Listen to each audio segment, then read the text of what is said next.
we will not speak about Web3 gaming anymore. The tap to earn model is still underestimated. Blockchain actually made our 10-year-old vision come true. People are definitely starting to wake up to the fact that Ton is doing something different. But we're just going to launch it.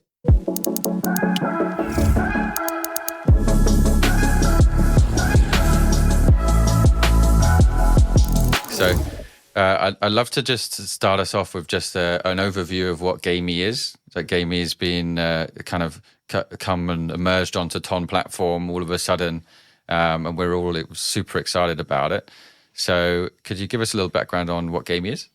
Yeah, sure. So GAMEE started as a mobile gaming company, but we 10 years ago, and we have built over 100 games and distributed them and packaged them in different products on various different platforms. Be that mobile apps, be that messaging apps, such as Telegram, Facebook, Viber. In the past 4 years, we have been working with Web3. But what I think is the same over the past 10 years is that we started the company with an idea of connecting people in play. So how do we build a community of people across series of content? So we're content creators, we build entertainment platform, but what we want to see is we want to see community emerge across the content. So rather than shipping individual games and rebuilding community over and over, we've always looked into what does make people stay around, stick around, connect to each other. How do you build a global community? So it was always like our North Star since the very beginning. And this is how we came to having 80 million registered players and 10 billion gameplays, because it was all about how do we make people come and play, stay with us across the content that we've been shipping. So it was always like tech enabled. We've been using different platforms, and most recently, of course, Web3 and blockchain. But the essence is always the same. And what we have seen is what actually makes people stay is the social connections. If you build community, you'll belong there. You're part of it. It's the gamification. You achieve something, collect something, compete, but also ownership. And that has been the last piece of the puzzle to our very original mission and vision. Is the ownership is actually one of the clues that people feel they belong. They're part of it because they own piece of the ecosystem or a piece of the assets, or they're part of it. So blockchain actually made our 10-year-old vision come true. Love that.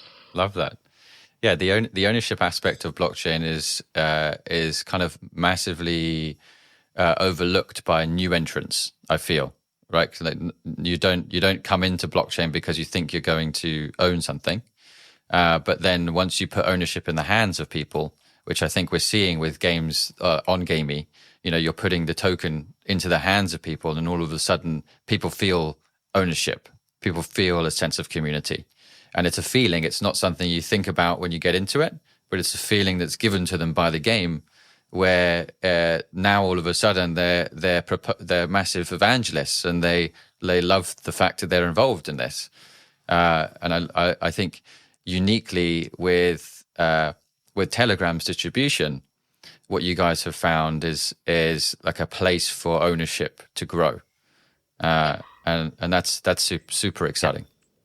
I think that we could compare before and after ownership. So we have launched our first games together with the team in Telegram 2016.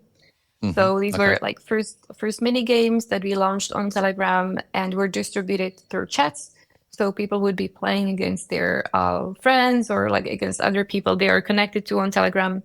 And the community has been very healthy, organic, without any possible idea of any game. There was nothing. There was no possible airdrop or token. It was just purely like, do you want to play? And people were like, yes, we want. And every single month, it was over 200 million gameplays just played across Telegram of our games. So that was many, many years. And only recently, there was an opportunity to level this up with the blockchain and with ownership. So the moment when we introduced some first elements, and we're really at the beginning of it, like enabling people to connect wallets and working on some gamification layers with ownership in mind, we have seen that like the stickiness really go up.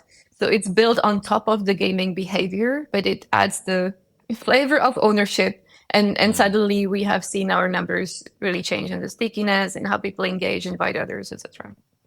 That's so interesting. So before ownership, when people could just play games, they loved to play games. They came in their millions, 200 million game plays a month.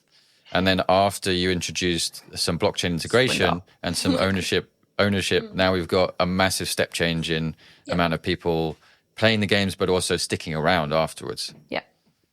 Wow. Yeah. Okay. Yeah. Is it any ideas on the numbers you can give us around like how that changes and I think like we went from 400,000 daily actives into 2.5 million in okay. the past couple Wow.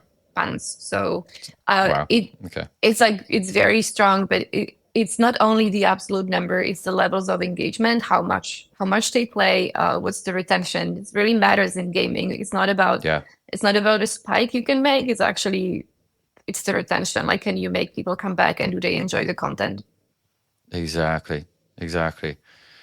Wow. So that's really interesting insight and alpha. And I love that because yeah, like I said, not many people think about ownership as one of these main features of blockchain, especially newbies. But you can't teach it to them. It needs to be shown to them. And when you show it to them and you make them feel it, they play more and they stick around. It's basically what you guys have proven there, which is incredible. So you've got 80 million users at the moment. Is that right? Yes. Is it 2.5 million daily actives Yes. and over 10 billion gameplay sessions hosted? Yes. We have a lot of data about what people like and do not like, seeing from those gameplays. What type of Wow. games? How do they play? Shared or played alone? Like, skill Interesting. levels, of course. So when you think about the builders coming into Telegram and Ton, what games do you think? What are the games that are driving the massive amounts of people to play? Well, I think that there are different genres of games and different gamer personas for sure. So there's not like one single recommendation build this type of game, except for the context, like where you play. So I think whenever you can think about the context where the gameplay is happening, you can optimize for the context. I'll give you an example, right? So if you have an immersive, longer session, a deeper game, the player is probably in a context where they have time to really dive deeper. When you are on a mobile screen, especially in a messaging app, you're in a context where people have less deep attention, like their attention is fragmented. You can easily lose them. So the session of the gameplay works better if it's shorter. And the game also has to load fast because we're speaking about global audience. It's many countries and nations. It's almost all of them. I don't think there is any single country where we do not have players, and they have all various different types of devices, high end, low end, everything.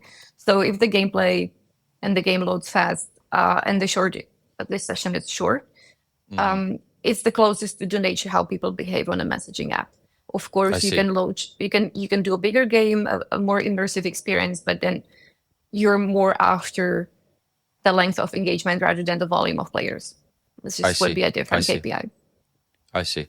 So it's like you basically want people to come in for a short use and then go back to their daily activities and then come back to it like 2 or 3 times per day. That's kind of the games that you see that really perform very well. And also like different we have experimented with different tasks and different things to offer for to people to do that are gamified, such as like spin a wheel and you may get something for the game or even some reward, or like short tasks that people can complete and achieve something or be rewarded.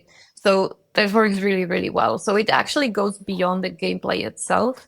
It's how the games are put together in an engagement platform that makes people feel like they're entertained, but they also achieve like sense of achievement or collecting something. So this is all like gamification, the behavior, how you put things together, and it's a mixture of things that are easy to do, and hard to master. Yeah. Well, they seem to be, I guess, easier and easier to figure out now that we've got kind of leaders like you guys in the space that are kind of showing the way. And Notcoin as well like with the Notcoin launch, this has kind of triggered a whole different meta for crypto in general.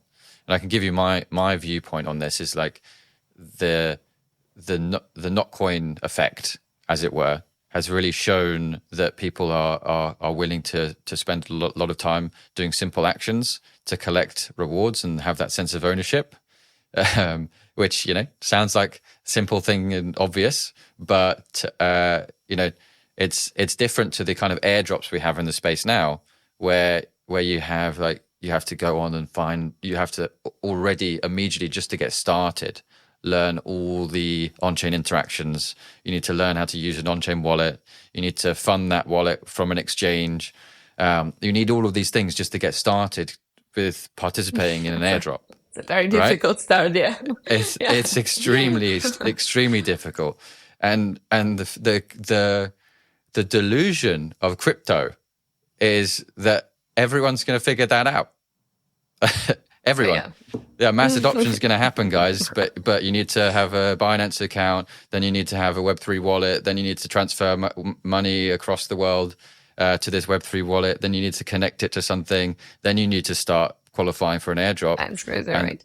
Yeah, it's crazy when you name this. You're like, oh, okay, good luck. If you're first time doing this, it's very hard. Yeah, exactly. And I think this is what Notcoin is showing, and what the games on GAMEE are showing, is that it doesn't need to be that way. It can be simple actions that you do, tapping on a screen or clicking on a game or moving your parrot across a screen. Simple actions that earn you tokens and then qualify you for an airdrop. Those types of things. This is what's going to onboard the next billion people, not the types of difficult airdrops that we have now. So can you tell me a little bit about the particular game where you guys are launching? You guys have a token launch game at the moment, right? Yes, so we have a token called GME. So it's GAMEE token. The ticker is GME, and that's based on Ethereum. So that is a token that has been powering our game since 2021. And now, of course, when we double down on our efforts in Telegram and with Ton, we're preparing for another launch. So there are activations and campaigns that will lead to that. It's all happening in our GAMEE bot. Everybody can participate. Okay. So we're looking into how do we build an experience that's native to Telegram, so we don't have to take people outside of where they are, because that's usually for the user experience is really important to respect the context, as I was describing. So if people are on Telegram, they want to stay on Telegram, and what is native to the product, or of course the mini apps, but also on blockchain. So we were looking into, how can we power our games with blockchain? And naturally, we're looking into a launch on Tonchain, just to make that very seamless. I think that what Notcoin actually proved, and I'm very happy for the project to exist, is that those large numbers of people that are doing something very simple are real and can translate into something tangible. So their listings, their holders, also the performance of Notcoin is a very important proof point of something we have seen over years. Like the engagement is very strong. People are there. They want to participate. They are engaged. Now we can prove that with blockchain. Yeah, exactly. And it's kind of creating this new, I would say, fair launch method for a token. Right, because you don't actually need to, have any VCs. You don't even need to have any private investors. You just build a community that plays a game, and all of a sudden you've got such a big community that's so excited about this drop that and that's so far distributed and fairly distributed that now you have a bunch of holders that are completely active and ready to hold on to what they've got, right? They believe in it. So yes, I think it comes down to the idea of the blockchain and then decentralization, right? There has been a lot of talk about it, but in many cases, when there was an asset, there was like large parts of it were owned by few parties or even investors. It was never like the community could have never felt the feeling like this is decentralized, belongs to us. Like only part of it, of course, does, but Yeah, overall, the narrative is a lot stronger if the asset is born with the community, they actually earn it, and then exactly. all of it belongs to them. And then you can see the magic happen. Like what do people build on top what you offer to them, and now it's theirs. So what do they do with it, right? Yeah, exactly. And I think the what they do with it, and what they build on top is kind of, that's like a next stage, which I'm very excited to see. But what do you think about the kind of the sustainability of these launches? Like how are you guys at GAMEE thinking about once, like, post token launch kind of thing? Um, does does the sustainability of the project matter? Do you need to change the gameplay a bit, or does something else new need to come in and replace it? I think there are two important elements that I believe should like every project look into. And the first of all is how do you enable the community to take over? It does not have to be fully decentralized organization. It doesn't have to be. It's just like enabling people to really take over, build on top of your projects, build up on top of your tech with the assets they own. So Yeah, in our case, we're looking, for example, to launch tools to enable the community to run gaming events on their own. So custom, like how do I want my gaming event to look like? Is that a tournament? Is there for closed group, open group? Is that for a I specific see. NFT collection? So just give what we have and give what we know works Yes, over to the community, and then you can, like you can tie the assets around it. So if you have that specific token, you get somewhere or just or do not. So that's one. And the other one is how do you connect to companies around you?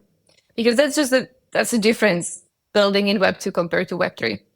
So when I compare building mobile games prior to blockchain, it was for every single company was how do we acquire users at a cheaper cost and monetize them more than our competitor, right? And we would never yes, ever think about sending our users to another mobile app. It just doesn't work this way. The business is set yeah, very differently. However, in Web3, and we have experienced that, for example, with Polygon, with one of our games being built on Polygon, we have created the network effect with all other companies inside the ecosystem that we would, of course, send our users to experience and explore something in another game.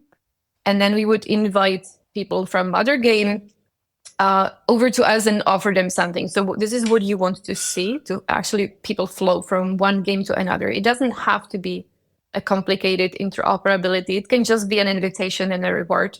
So instead of yes. running super expensive user acquisition campaigns and paying ad networks, you can just invite people and offer them something, and you can collaborate with projects of making that happen. So now, Yeah. of course, the next big push will be making that happen within the Telegram and Ton ecosystem. Oh, It so wasn't now, possible a year ago because there was yeah. not enough companies. Now there are. So we have so many chests opened with so many very cool companies. So we're making that happen.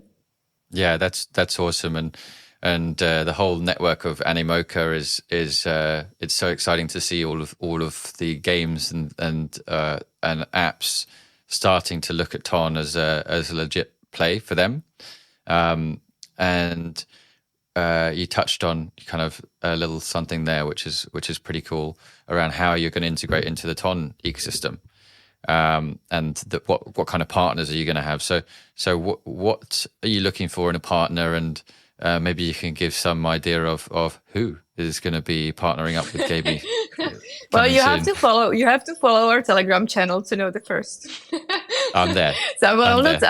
I'll not spoil it. But Okay. there is a higher number of very cool companies from all different areas, including Okay. games, including clickers, including DeFi, that we're having conversations with. How do we do exactly that? Like, how do we build a network effect? How can we Okay. send our people over to them and then invite our users? So we make the space bigger. We do not want people locked in one thing. We just want them to really go explore. Yes. That's such the right mindset to have, and it's as you rightly said, it's the very Web3 mindset. It's not a Web2 mindset, which is kind of much more zero sum. and that I need to build my app and I'm not going to share anything with you. Web3 is so much more community oriented, shared ownership, building something that can be that helps the whole space to grow. And I feel like that's kind of what Ton and that's kind of our focus at Ton, is raising all ships of the space. But that's not really been fully realized by the space yet. We're still kind of the younger brother of the space, or like the really annoying younger brother that's kind of come up really quickly, and and no one's taking us too seriously yet. But It's coming, don't worry. the tide is definitely turning, and you can feel it. But it's interesting, the kind of perception of us in the space that I've seen, from a market perspective, is that these simple games, they're not going to do anything for crypto, and they that we need a modular intersubjective interoperability protocol in order to really bring mass adoption, right? Like it's kind of this weird like anti-ton, anti-mass adoption message that I feel like will change over time, but it's a strange place, isn't it? Crypto. It's a strange. I think what's surprising is around Ton is that there have been some period of time where I felt like Web3 projects are within the same pool of people, and we could not figure out how to get that pool a bit bigger. Like, how do we actually onboard something from outside of the bubble? And now Ton projects are coming with these millions and millions of players. And suddenly it comes as a surprise, like, how is this possible when it wasn't possible anywhere else? And I think it comes down to the context, because Telegram is such a cool product that has really stellar tech.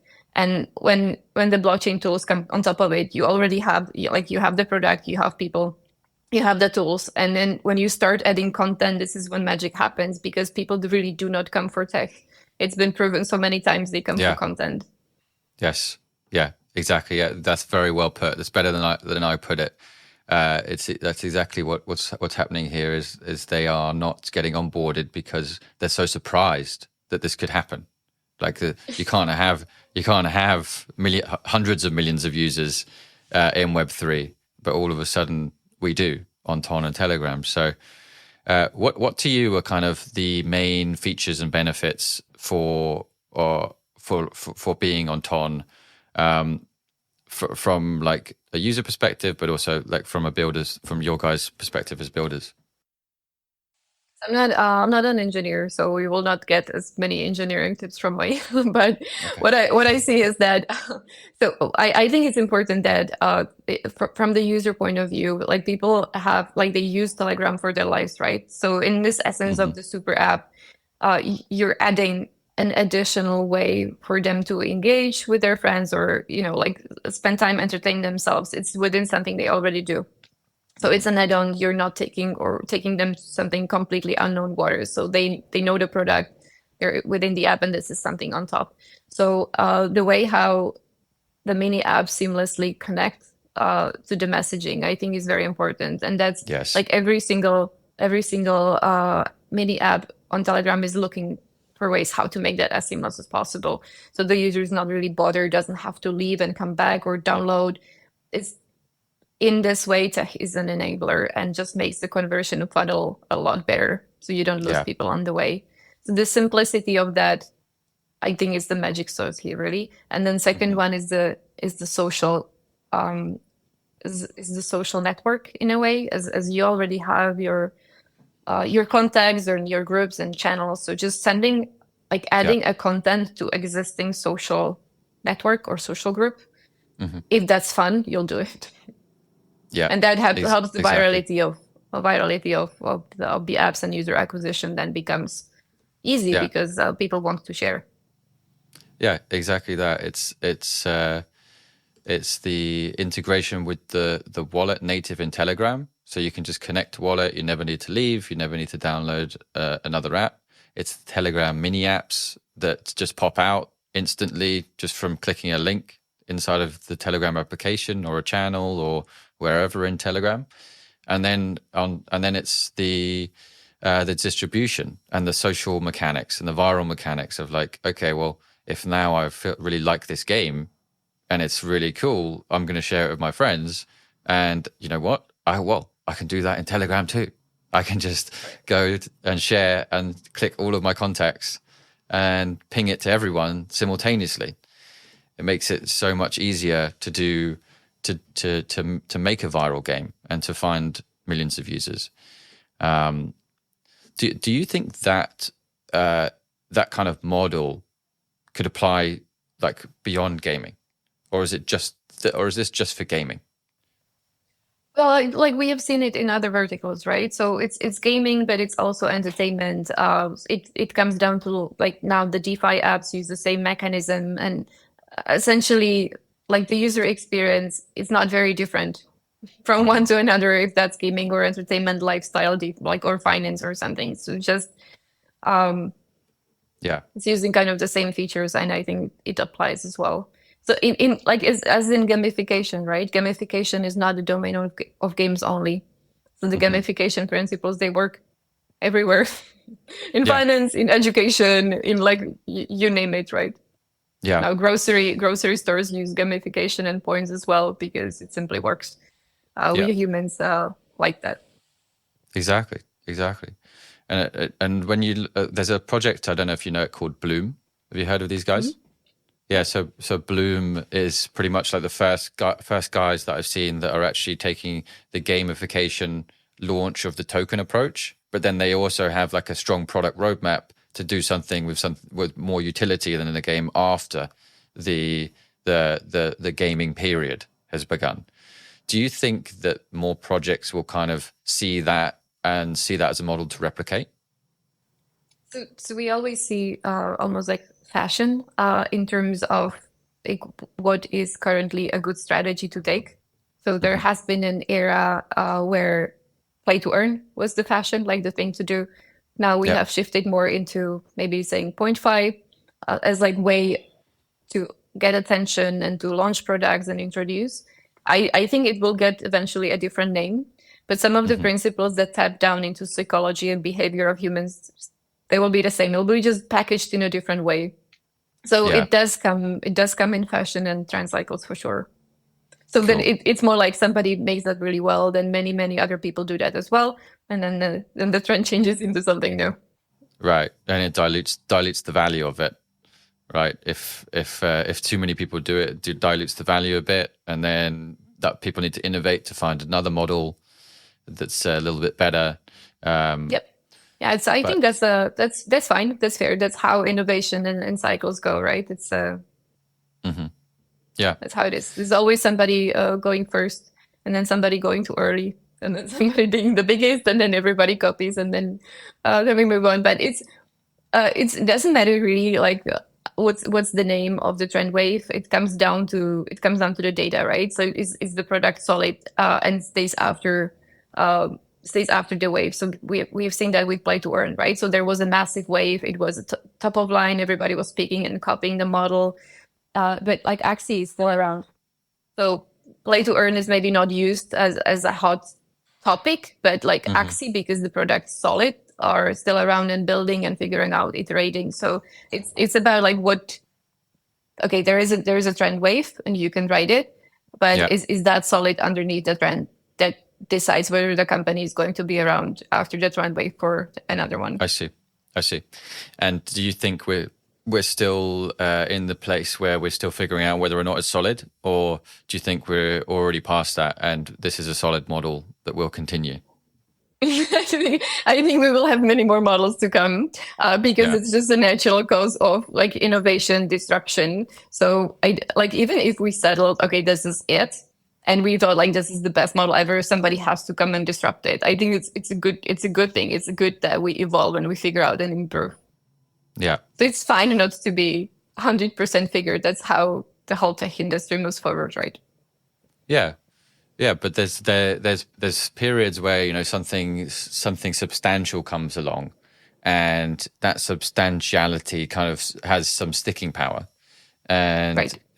I feel like the tap to earn model is still underestimated. It's still not fully understood, and actually it could be a very substantial way to, one, completely change airdrops to make them more fair, more accessible to everyone, and two, to launch tokens in a whole new way, and Right. three, to build a sustainable an app ecosystem. So Sure. I I Great. I personally feel like maybe it's a more substantial uh, change in how things are going to happen in crypto. Do you share that feeling, or are you still kind of on the fence about it? I think what's solid and what's going to stay is the ownership.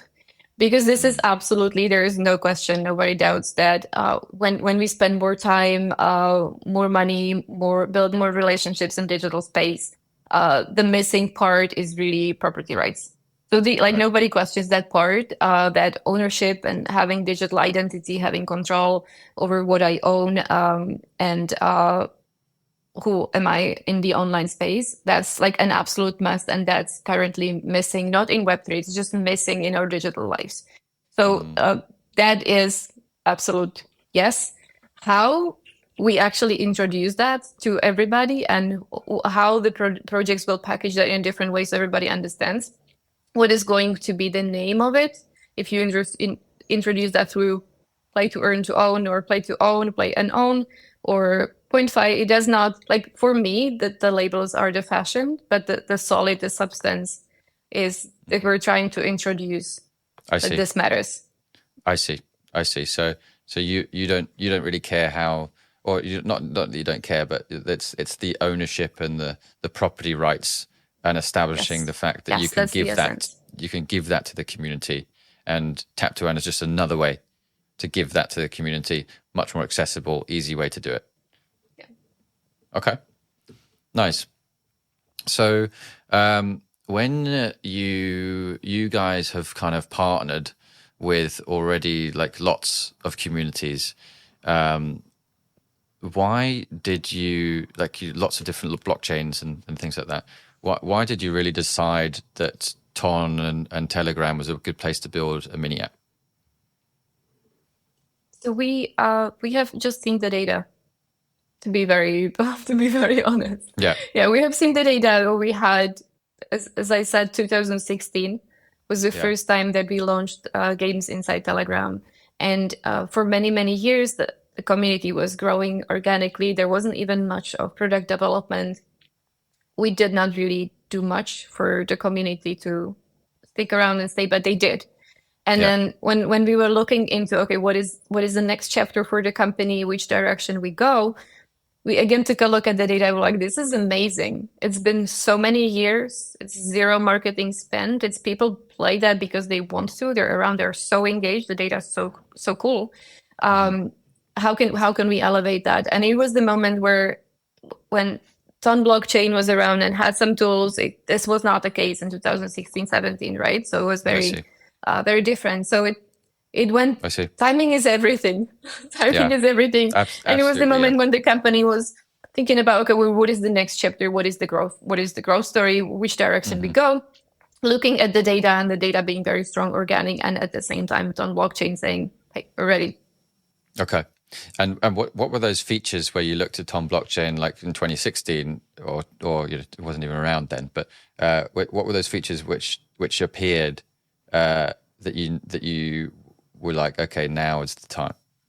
Not just the organic growth, but the kind of technical features. What All does right. Ton give you So there? just like being able to launch assets on the chain, be that fungible Okay. or non-fungible assets, Yeah. integration of the wallets.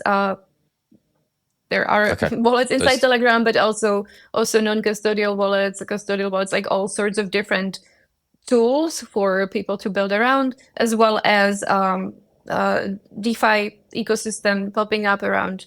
So when all this is in place, it's easier for content companies and entertainment companies to come in and use that Okay. rather than Yeah. building their own. Exactly. So the infrastructure developed. Now we've got the wallet. We've got the mini apps. Now we've got the ability to launch assets on chain very easily, Yes. and we've got the organic distribution. It's all just looking good, isn't it? It's all just looking Yes. great. Yeah. Well, everybody Uh, watching right now, they must be going crazy about that right now. Like yeah. we said so many cool things. It's true. It's true. We hope so. We hope so. I think people are definitely starting to wake up to the fact that Ton is doing something different. With the help of guys like you and Animoca Brands, who are really like leading the way to kind of build in this new way for the space. So if you, I wanted to just touch on kind of what points. You guys have a game that where you can mine watt points. What's the idea there? How does it work? How can people get involved? And what's the forward direction there for watt points? So we were looking for ways how to connect our communities, as we have, as I mentioned, multiple games across multiple ecosystems, and we just wanted to bring attention towards our plans on Telegram. So we were looking for ways, how do we invite people to look into what we're planning to launch, right? So first of all, we launched the mascot of the campaign, which is the Wattbird. It's a meme Yep, character, and love that. it gives points. Love memes. Wattbird gives points. The Okay. most important part is that it gives points across ecosystems, right? So it gives Yep. points to our players that play our Polygon game. It gives points to our partners on Ethereum, various NFT collections on Ethereum, Mochaverse, Doodles, Pudgy Penguins, Grapes. I do not want to forget anybody. It's like there's a list of partners, and we're working with them, and their community also gets points for holding the NFT. But Okay. it's Ethereum, it's Polygon, and it's people on Telegram. So our gamers on Telegram are earning points. So this is a way for us how to use the points to bring all different ecosystems, but also personas under one hood. So the I see. personas would be NFT people, traders, because there's also staking of our token for points, and players. So different personas, different ecosystem, somehow putting them and making them look into the Wattbird, earning points that then eventually leads to a launch on Tonchain. I see. We don't I know see. of launch of what. We don't know that. We didn't say. So But what? there is So going what to be points? something interesting on Tonchain launched Oh, from Wattbird. interesting. Wattbird is So going to launch it.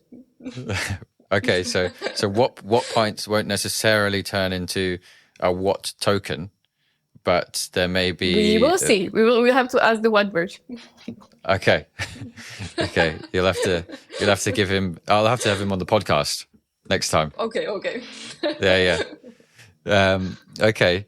So, how do you decide kind of which games are added and like in terms of if someone wanted to launch a game with GAMEE, how does that whole process work? So we create all of our games with a game studio, with our game studio. So these are Okay. internal first party games, but Yeah. oftentimes we took our game and reskinned that game for a partner with different IP, or we even created a custom game, such in case for Man City Football Club, for Cool Cats NFTs, for Atari, Okay. because it was part of a bigger collaboration. So the content was a central piece of that. So that happens quite often. That we do it either as a reskin, less often a custom game, but it's usually part of a co-marketing and bigger effort that we do with the partner together. Most recently, we've worked with Mochaverse. It also included some activations for Mocha IDs. So this is a digital identity by Mochaverse collection, I and see. we asked our Telegram users to, if they like it, to go and activate their Mocha ID. They got some points in return as a reward. It really worked well. So Mocha is really happy. Many new identities created, and we're closer to the goal of digital identity for people in the online space. So I think it was Nice. in hundreds of thousands. It's still going on, but it's incredible amount of activation that's happening. Okay. And how can people use those digital IDs? What are they there for? So this is like a login, like a proof of that you have or earned or something. So then Mocaverse uses that as a login to various different games I see. I and see. activations. So that's more like a digital ID where you prove that you're Okay. part of the family, and based on that, there are more activations. Okay. And did you have what other kind of mega launches have you guys done with like Mocaverse being one? What other ones are going on? Are there any coming up that some of the listeners can get involved with at all? Yes, so there is a big list of upcoming collaborations with ton projects, but I will not spoil them now. You will learn about Okay. them Okay. from our Telegram channel. But there Yeah. is a long list of them. Some from the I just past want you to I activations. want you Yeah. to drop the alpha on us. No, I'm resisting, right? Well, it will be the top projects on ton. It's not hard to guess. Okay. So, Okay. Okay. Yeah. There's only a few of them at the moment. yes. Yeah. Yes. And then from the past collaborations, we have done different games and activations, as I said, with Mocaverse. We have worked with various other NFT collections. Now what's going on is that on our website points.gamee.com, everybody who connects with the partner NFT can also earn Watt points, just for like as a recognition that you Oh, I belong to see. our partner community. Welcome. Here are your points. Oh, So that's that's very that's the cool. current one that people can participate. So either they play our games on Telegram, which is a GAMEE bot, just add Yep. GAMEE bot that pops up. Yep. You play the games, mine your Watt points, or on points.gamee.com, connect EVM wallet. If you have one of the partner NFTs, you'll Hmm. get some gifts there. So what you're saying is there you can earn what points from playing any game on Gamey. So there And are different tasks and quests, so they change in time. So okay. that would be like completing different tasks. Those tasks might be game oriented, like beat friend play those and that games. There is a Hmm. mining game as well. There are tasks from our partners, such as the one I mentioned I see. from Mocaverse. So Yeah. that's all happening inside our Telegram mini app. Yeah. On top, on top, Okay. on the website, there's earning of Watt points on top of I it. see. So is it only just the quests? You can't just go into Gamey, open up any game, uh, and start earning what points? Or is it So there is different gamification loops. So for example, okay? when you play any game, like open up any game, you earn tickets. Then the tickets help you mine the Watt points faster, for example. So it's Ah, all I see. connected. It's Wow. good to play games. It helps. That's awesome. So we all need to play every game on Gamey now to get tickets For sure. to earn more what points. And how many games are there on Gamey? So it's between 50 and 100 on Telegram. Okay. We Okay. definitely have over 100 in our portfolio. The reason why I don't know how many of them are live right now is we constantly optimize. Like we update, we optimize Hmm. what's the package of the games that we offer. So we look I at the see. retention, time spent, performance of the game, and then I launch new see. ones, and then take the least performing, this is super interesting. So like if you want to optimize like the games and the portfolio, you of course want to push the quality. You look at the numbers, and then you would think that okay, the best performing games you keep, right? The least performing you update or change, remove. Yep. Community does not like that. We have to like oftentimes we had to keep even game that like on paper didn't have good numbers because of strong pushback. There were a couple like smaller cohorts of users that really liked that game. Okay. So people do Just not like when things go away. Cannot do we're that. just a powerful community. Okay. Yeah. God. Yeah. Well, Web3 communities in general can be quite angry at times. you know. Well, that's the downside of ownership, right? You feel you're part of it. You are part of it. So your voice matters. You have a strong voice. That's very true. Yes. Yeah. If you own part of it, you have the ability to share your Honestly. opinion about what things are what's going on within it. So we will very very soon come to the end of the podcast. But I just want to get your opinion on some of the predictions. What are your predictions for Web3 mobile gaming? What's your thoughts on that? Yeah, I think it's I'm optimist. Okay, so Okay. my predictions are I optimistic. could tell that about you. Surprise. And well, I think the most important prediction is then when there is more content, there's more traction. So good content will be the driver. That's not a secret. That's something that I think is the case for a really long time. And what people do not realize, it takes time to build good content, especially games. So it does not happen overnight. So it's easier to do something very simple or overnight, but if you really want to build content and games, this takes some time. So we still need some more. We need more content, and when that happens, Yep. we will not speak about Web3 gaming anymore. It will not be like not be a distinction. Is that Web3 or Web2 gaming? It's just gaming. Be gaming. Yeah, or GAMEE. Or gaming. Yeah. Okay. I see. So the predictions is that Web3 gaming becomes non-existent, and we just become gaming. And yeah, we will good content leads. We'll expect, like, we will reset our expectations, right? So now the expectation when you play a game, you do not expect to own what you see or what you paid for. So Yes. we will see a switch of the expectations. So we should expect people will require that. Okay, if I paid for it, it should be mine. Where is it? So when these expectations flip, it's no longer necessary to make a distinction between Web3 and Web2.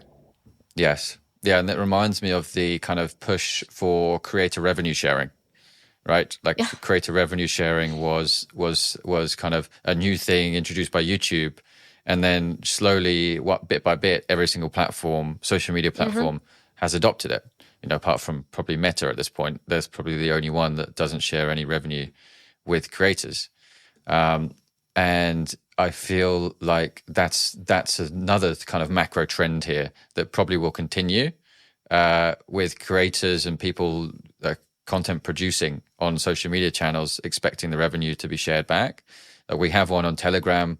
Now Telegram shares 50% of the revenue of Telegram ads in the channels and pays it in Toncoin.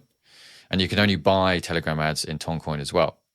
So that in and of itself is like one of the largest, I'd say, integrations of a social media platform and a Web3 and a blockchain.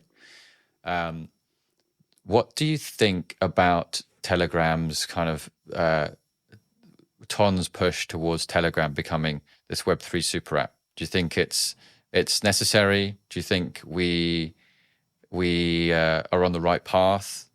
Do you have any thoughts on the Web3 super app? I think it's similar as for gaming, right? So now we kind of label that as Web3 super app, possibly to become. But again, like when the expectations flip about like what we own and how we manage our identity in digital space, this will be default. So the first mover advantage, the first company or app to really adopt that and like have people require that has a very strong position.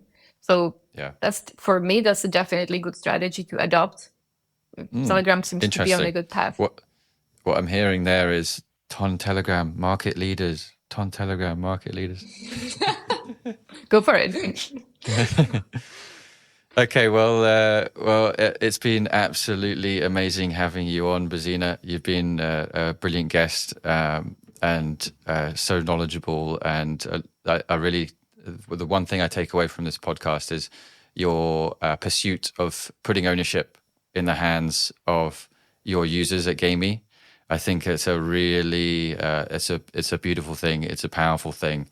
It's something that that not many people are doing on the scale that you are doing. So I love your mission, and thank you for joining me on the pod. It's been a pleasure. Thank you.